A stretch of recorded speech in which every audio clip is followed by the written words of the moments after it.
Hello, welcome back to Feed the Beast, Fesseract the Besseract. It's Martin here, welcome to another episode, and I have upgraded these solar panels. You'll see the one that we had at the end of the last episode has become 3, and I've done a bit of work to upgrade them to advanced solar panels, which generate, well, it says max output 32, but I think by default they generate 8. I guess maybe when they've got some in storage, you can draw up to 32 out of the storage, because they can store 32,000 EUs inside them, and then 8 is the amount they generate per tick when it's daytime, as it just is just now. So there we have 3 of those, so 24 EUs altogether, connected up via the copper cables. You can see there going in, but if I get many more of them, copper cables won't be enough because they can only carry up to 32 EUs. So, bringing you inside to see what's changed, they come in here and it splits off. No, I'm wrong. They come in underneath here, I think. Let's take a look. Punch my way through here. Yes, they come into this box here, which is an MFE. I've crafted an MFE, which is basically a higher capacity version of the bat box. It stores 600,000 instead of 40,000, so substantially more storage than the bat box offers. You can use it for charging your stuff, and you can use it for powering things, but it puts out 128 EUs per tick, so that is much higher than copper cable can cope with. So you have to have this, which is double insulated gold cable. Then it goes through this, which is something I didn't actually want to click on. It's a transformer. The input is a side with 3 holes, and the output is any of the other sides, and that converts your high power current to a low voltage. It's a low voltage transformer, which is suitable for piping into things like bat boxes and low voltage machinery and things like that. So that's basically what I've done. I'll have to replace that slab in a minute. Round here you'll see there's a few more machines. I've got a few more furnaces. I've also done something else with these macerators, which is I have crafted overclocker upgrades, and these are a really good thing to have for your macerator. It's not particularly expensive. Again, it's just copper cable, electronic circuit, and coolant cells, which are crafted using a water cell, which is just water. In fact, I used a water bucket, and 4 tin. So they're reasonably easy to craft. If you stick a couple of those in, or more, if you've got more, lead ore won't macerate, let's choose something that will, then it substantially speeds up the process of macerating your ores. You see that was previously crawling across, taking about 20 seconds.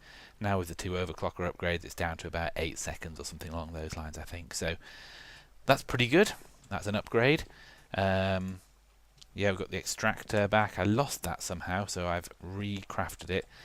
I've also upgraded a few tools. I've now got an electric tree tap and an electric wrench, and I just discovered something really nice about the electric wrench, which I will demonstrate. As you may know, with a wrench, electric or not electric, there is always about a 20% chance that when you right-click a block to break it, you won't get the block back. It'll be replaced by a machine block. Rather than the fully crafted thing. And so for some of these rather expensive machines, that could be very annoying. However, there is a special trick. If you go into the general options screen and controls, there's a keyboard shortcut called mode switch key. Now that's set to M by default, but that will conflict with the Ray's minimap, so you have to change it to something else, because M is the menu for the minimap. So you hold down the mode switch key and just right click in the air, and you'll see down at the bottom here it now says lossless wrench mode disabled. That was because it was enabled before. I will re-enable it, and that now means that I will always get back my item when I right click it with the wrench. So that is a useful tip that I've just discovered. It will use more power, so this will have to be charged more often, but I think that's a small price to pay for the guarantee of getting back your equipment. So I will get on with showing you the main thing that has been occupying my time for the last 24 hours or so on the server, because I have been playing a bit but not recording. If you will come down the glass tube with me to the tunnel of squiddyness, so called because it tends to have squid crowding around it, although to be honest the numbers are pretty much depleted right now. At one point there was about 50 squid all in the water around here. sticking their arms through in a very physics-defying way. So if you'll come along the tunnel with me, you'll see all these little alcoves. These are my mining alcoves, and this is one that is currently in use. This is the miner. I think I demonstrated it on a previous episode, but it basically digs down and collects all your ores for you. It runs off a backpack, or better still, it could run off an actual power supply. But the thing about a miner is you want to move it fairly often, because every few minutes you'll finish mining in one particular area. This does a 9x9 block because I've given it the OV scanner upgrade. So you have one every 9 blocks, you cover everything. That's why they have these little alcoves along my tunnel every 9 blocks.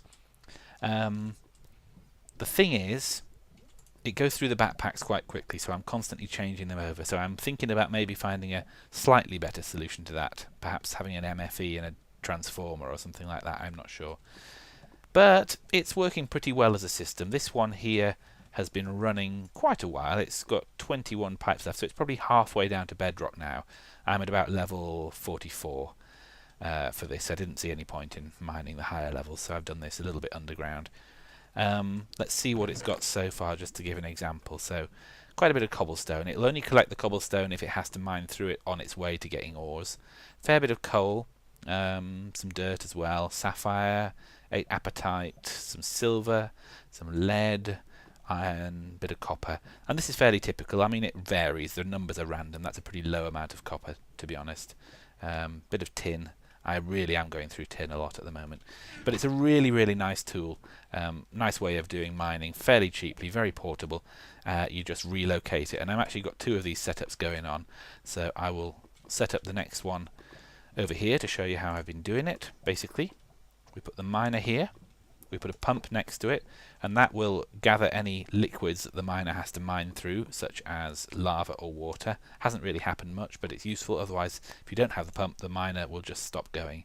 I put some empty cells in there to gather whatever needs gathering, and a small battery just to keep it powered. The miner itself takes a backpack, as I showed you, and you put this OV scanner in to extend its range, so it covers a large 9x9 area. Without the OV scanner, it'll only cover a single column. And a mining drill goes in there as well. You can use a more advanced version of that if you have one.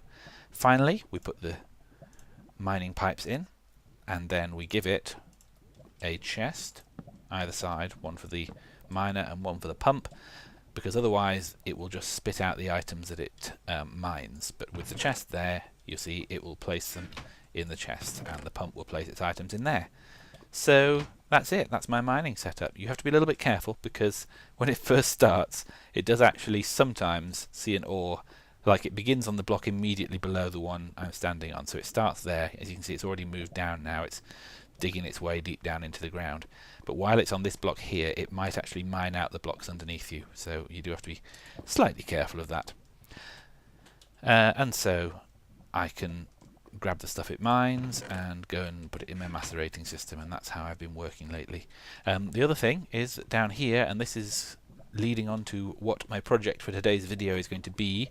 I found this really nice lava lake, and I haven't really experimented much with BuildCraft type things yet, but today I intend to make myself a BuildCraft pump and do something with this lava. I haven't worked out exactly what I'm going to do yet, whether I'm going to pump it into a geothermal generator or whether I'm just going to collect it for later use in the form of lava cells. But that is where I intend to go today and what I intend to do. So I'm going to do a little bit of planning and preparation off camera, and I'll head back up the tunnel of squiddyness, and I will see you in a bit.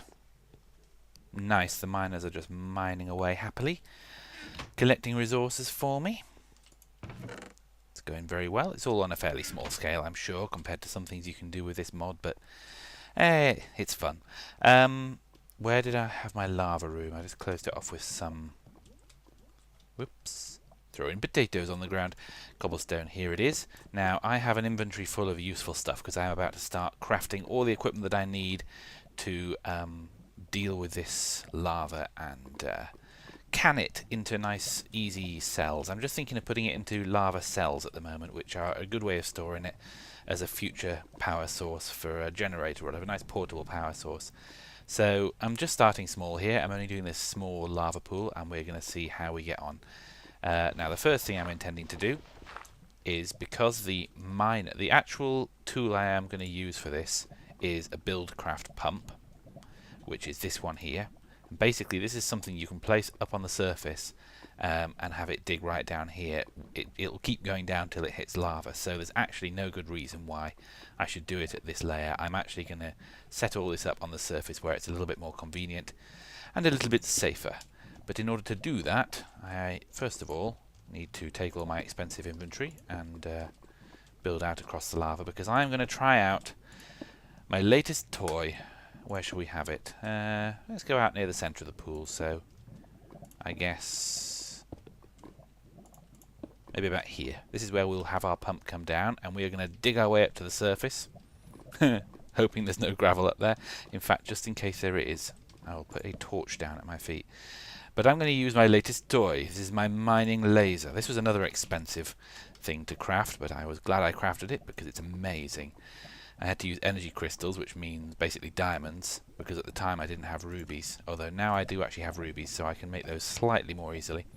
Advanced circuits, these advanced alloys which I get from the rolling machine and the compressor and all that kind of thing, and you get this amazing mining laser which can only be charged in a MFE, which is why I crafted the MFE in fact.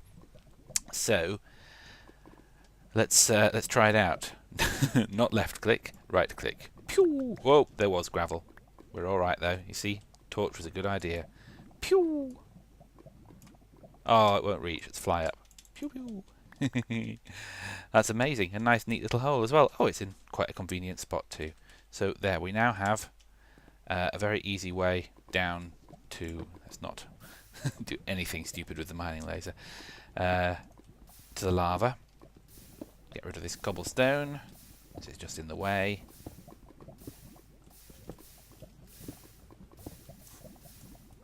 Nice. Okay, back up to the surface. Now would be when the battery runs out on the backpack. Okay, so that is where I am going to have my pump. Just to make it safe for the time being, I am just going to put a dirt block here, just to mark exactly where the pump is going to go. Now the pump is fairly easy to craft. In fact, it's right here. No, it's not. It's not called a pump. Sorry, it is. Yeah, it is a pump, but the first thing I have to craft is a mining well, so since I've got this up, we'll go straight to it. I need a pickaxe, iron around the sides, iron gear in the middle, and redstone up there at the top. In fact, my inventory's a bit full, so I'm just going to dump off some stuff, and then we'll carry on. I really like these barrels, by the way, for getting rid of stuff. If I've got, say, gravel in my inventory, and I want to clear it away, all you have to do is right-click and hold on there. You saw the 450, went up from 447 to 450. That was my 3 gravel going in. Just like that, gone. Cobblestone, come over to the cobblestone one, hold it down, empties your cobblestone in there. And by the way, this miner's backpack is also really, really cool. I don't have anything to show you it with at the moment, but you can basically go mining, and as you pick up ores, and there's other versions of backpacks for different types of material, but this is a useful one for miners. As you pick up ore, it fills up the slots in the backpack. You can view the contents of it by right-clicking. That's its 15 slots. You can upgrade it to a 45 slot one, I think, but you need a lot of silk for that, which is a difficult thing to come by, unless you're into beekeeping. And then, when you want to empty it out, you just hold down Shift and click it on your chest, and all the contents of it get dumped in the chest. Really, really handy. So that is a nice thing to have. Anyway, back to our mining well, sorry. We first of all needed, I think it was an iron gear, so we've got gears somewhere. Here we are, we have a wood gear. To turn it into an iron gear, I'm going to have to get some of this cobblestone back. You surround it with cobble, and call that a stone gear, and then you surround that with iron, and we get an iron gear. So iron gear goes in the middle, iron goes down the sides, and remind me the recipe one more time. Redstone on the top, pickaxe on the bottom. Pickaxe, redstone. That's our mining well. Now, to turn it into a pump, all we have to do is make a tank like this and stick it on the top. There it is, our pump. Let's go and set it up outside and see what we can do. And there we are, there's our pump.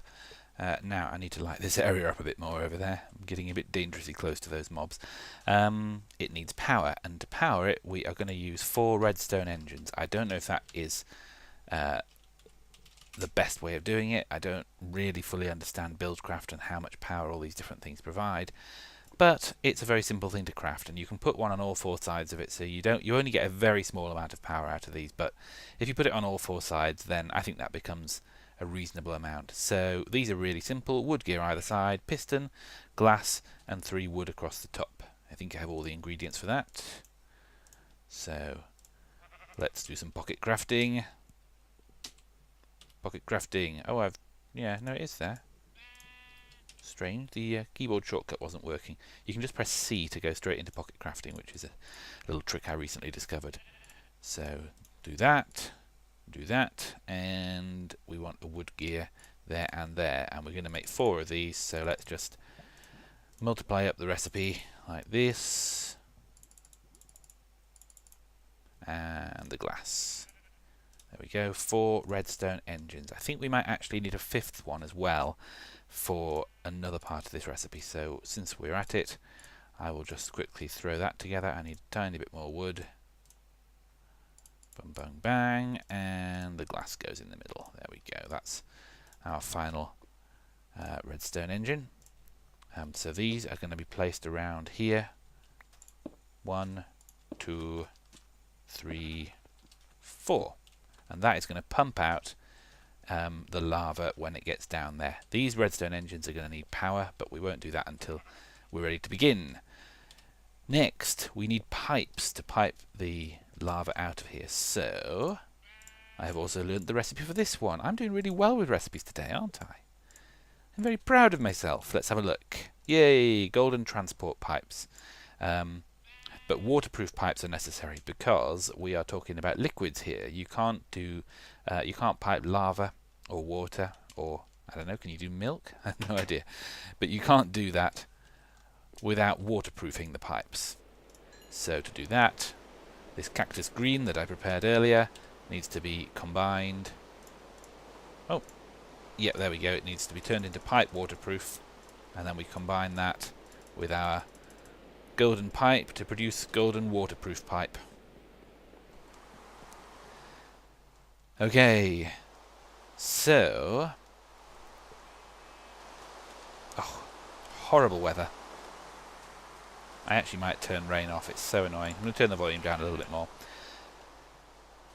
The golden waterproof pipe is going to carry our lava, so we'll place it like that, and I guess we can just come straight over the top of here. No point wasting pipe. And that is going to go into another machine here called a liquid transposer. Now, I've done a bit of research, and this seems like it's the only way to place something like lava into cans or cells. And hello, creeper. He's going to see me in a minute. I don't have any tools to deal with him. I went to where my bow usually is. I don't think a tree tap is really the right thing for dealing with a creeper. Slightly concerned that, yeah, he's going to see me, and he's going to come and blow my stuff up. I will kill him with a pickaxe. Don't kill my sheep. I don't know how many hits he's going to take to die with this pickaxe. Awesome. Yeah, I'm going to have to do a bit more lighting up round here, because this is a little bit on the dark side. The dark side. There we go. That'll just help a little bit, keep them slightly more at bay. Right, so my liquid transposer then. Here's the recipe for it. A bucket, a machine frame, a redstone reception coil, 2 copper and some glass. Redstone reception coil looks like that. Bucket we know, and a machine frame is pretty simple as well. So I'm going to craft all that stuff up and I'll bring you back. And there we have it, our liquid transposer. That will sit on the top of here, and it looks like the pipe is connected to it. This has different coloured sides, blue, red, and yeah, that's blue again. So blue is, I think, the input, and red is the output. And we put our cells, I believe, in here. yeah, configuration, blue, red, yellow is for if you are reversing the operation and you're emptying full cells and you want the liquid out. Then you have to have one way for the liquid to come out and another way for the empty cells to come out. But we want to have empty cells filled with liquid coming in from here. And so I don't think we need to mess with any of these things. I don't really understand them anyway. It's going to need BuildCraft energy as well. So I'm going to have to place a redstone engine or some sort of engine for this to work off as well. I don't really understand it. I think it becomes charged up over time.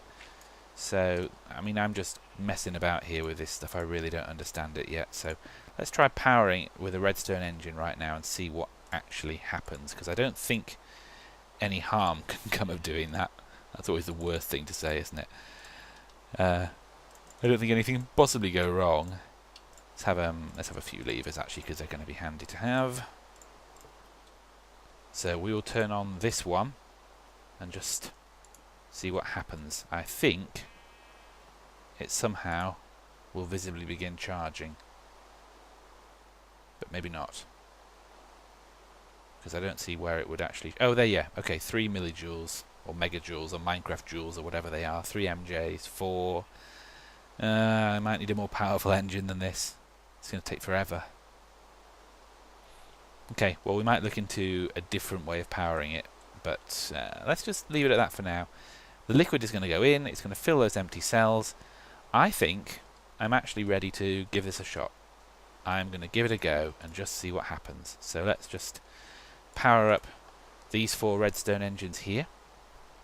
I just don't know if that's even remotely close to enough power for this, but we'll just have to see. It looks like I can't actually click on this mining well to get any information out of it. Oh, but lava is already appearing. Wow, that's really fast. And this is filling up. I did not expect the lava to come quite so quickly. I thought this would be like a long, slow creeping down to the bottom and then filling up. There's another one. So that's 2 blocks of lava. So I wonder how much it needs per operation. I'm just going to watch this for a bit and we'll see what happens. Okay, this is now full. I just saw it go up to the top there and we're up to 42 MJ and it needs... Let's just see what happens here. Ah, this is a problem. Yep, now the lava's flowing back. I'm just going to turn this off. I was wondering what would happen. So it needs 80 MJ to actually successfully turn this into a fuel can. So I've turned these redstone engines off for a minute because now what seems to have happened is the lava is just stuck in this pipe and I don't want to know what might happen if this pipe fills up with lava. My guess is it could be bad things. So this is not powering up as quickly as this is providing lava, so I think I need to give it more power. I can either change this for a different type of engine, or like a Stirling engine, or I could just add another of these. But I think I'm just going to go... No, I'll leave that on. I think I'm just going to go with the Stirling engine option. I've already got one crafted inside that I used for the rolling machine, so I'm going to go in there and grab that. So excellent, I came back and actually found that it has produced 1 lava cell, so we are on our way. I'm going to turn this off for a minute. I assume it's okay to just do that. And we are going to drop in a Stirling engine instead, like that, and provide it with, well, since we're trying this out, let's provide it with a lava cell. See how that works. That's cooking away and should give us several minutes of power. And yes, we are functioning a lot more quickly now. That's great. It's filling up rapidly and churning out lava cells. So I think it's safe to turn the pump back on. 1 and a 2. And just watch that lava pool drain. Let's head back down to the bottom and see if we can see anything happening down there. I'll take my secret shortcut. Whee! Oh, actually, that's a really bad shortcut now. This is my first mining tunnel, but then I tunneled my way back. and around. So that was less of a shortcut than I expected. Through the tunnel of squiddyness. And here we are.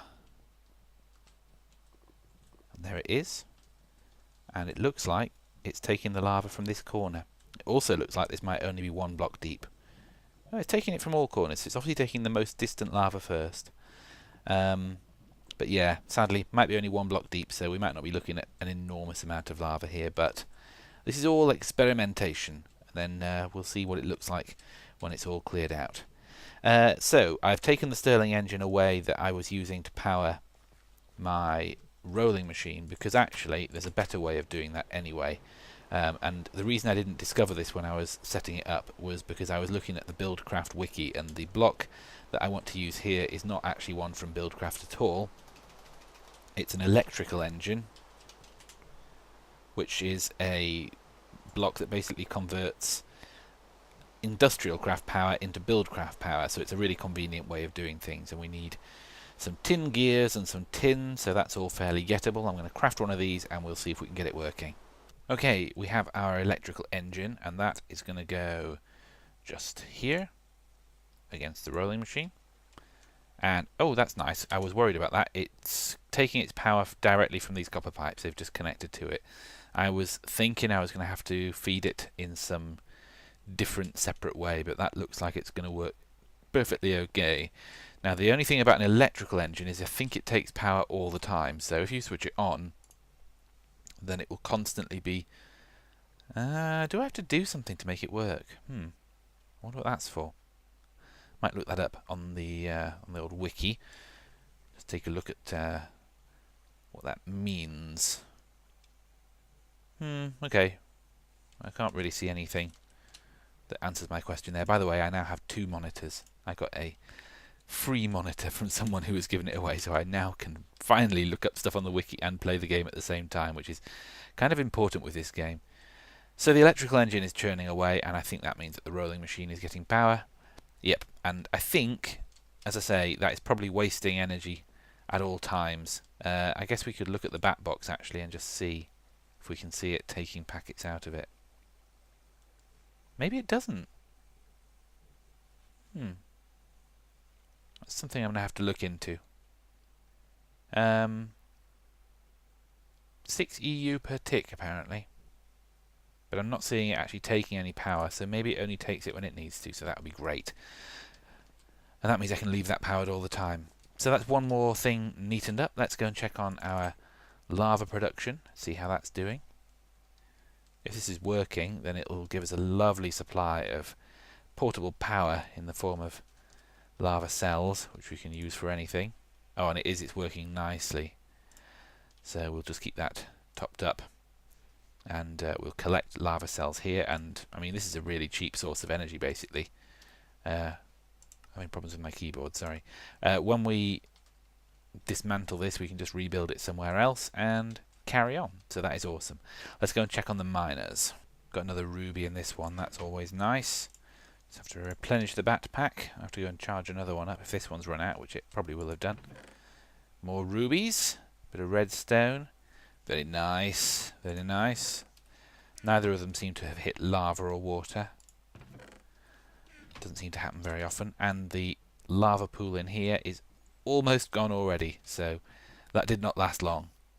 That is draining away pretty rapidly. You can see it taking blocks over there.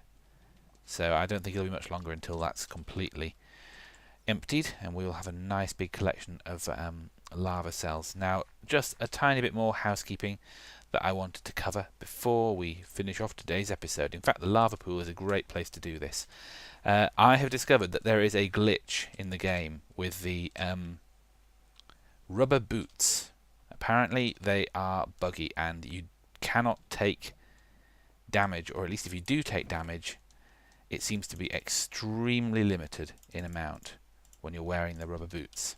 I read about this on a forum, saw it mentioned, and I just thought, well, here I am, I've got 18 levels, I haven't died lately.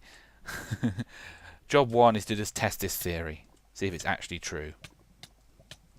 Yep, and it really is. Oh, and this is deep lava. Nice. So there's actually more to be got here. So yes, you cannot die in rubber boots. I think if you're wearing other armor, it may actually be different. But that is a massive, massive bug. And for that reason, I don't feel right even using rubber boots at all. So if I wasn't on fire, I would throw them right in the lava. As it is, I'm going to wait to go out, and then I'm going to throw them in the lava. Okay, it's going. It's gone. Oh man, they didn't stay in. That's crazy. That was really weird. The lava is almost all gone. So yeah, we are looking at an empty room. I think there's another layer below though. Certainly there was when I was swimming in it earlier. A little bit of housekeeping though before we finish today's episode. A few little things I need to mention. Yes, well that was part of the housekeeping. The other bit of the housekeeping I wanted to mention was the server is going to be possibly starting a new world. We are probably not going to... Now I'm taking damage. I need to be a bit more careful of that. There are some issues with our current world. Things like this chunk boundary. It seems that the world began with a different... why can I see fire? I'm so easily distracted. The world began with a different seed when it was first loaded up, and somehow, for some reason, the world seed changed at some point. I don't understand why this tree's on fire. Maybe it was lightning. You can tell if it's lightning because you go in it and you're not actually on fire. It's client side. For some reason the block doesn't update. Yeah, the world started off with a different seed and it changed halfway through, and it's ended up with this large discontinuity. If you actually regenerate the world with the current seed from this world, you don't get any of that terrain. Spawn is all completely different, and only starting from here outwards do you get the exact same terrain. So definitely something went wrong with world generation, and the seed got reselected at some point by the server. So that's an unpopular thing. Spawn itself has a wasteland right next to it. Not something that bothers me hugely, but some people don't like it. Some people would like to have an attractive place to live. So it has been decided that we are going to start a new overworld, but we're going to keep this world, thanks to BuildCraft and linking books, we're going to keep a copy of this world as a separate age that we can travel to with BuildCraft. And BuildCraft, by the way, is something I am definitely going to be playing with soon because it looks so cool. So we have figured out a way of copying this world into BuildCraft, making it so that it doesn't have any strange, crazy BuildCraft effects and it's just a normal world to live in. So that for a time of a short period at least, we'll be able to come and go between this world and the new world, and we can move all our gear across. So I'm going to wait until that happens to expand any further. I think this place, while it's been great as a starting base, it's never going to be big enough for any kind of large-scale industry, which is what I want to start doing. So I'm going to set up a new base in a new world in a few days' time when that server change takes place. But in the meantime, we've been doing alright here, and the mining is certainly helping us resources-wise. Got up to 20 diamonds thanks to the mining machines. More silver than I know what to do with, and plenty of coal as well. And another thing I want to do, actually, is you can make a sequence of machines that converts coal into diamonds. I think it takes basically one stack of coal to produce one diamond, and that is something I really want to try and automate. So that's another plan for the future. So many plans, so much to do. I'm going to get on with it and carry on building and mining, and I will speak to you next time on Fesseract the Besseract. Thank you for watching.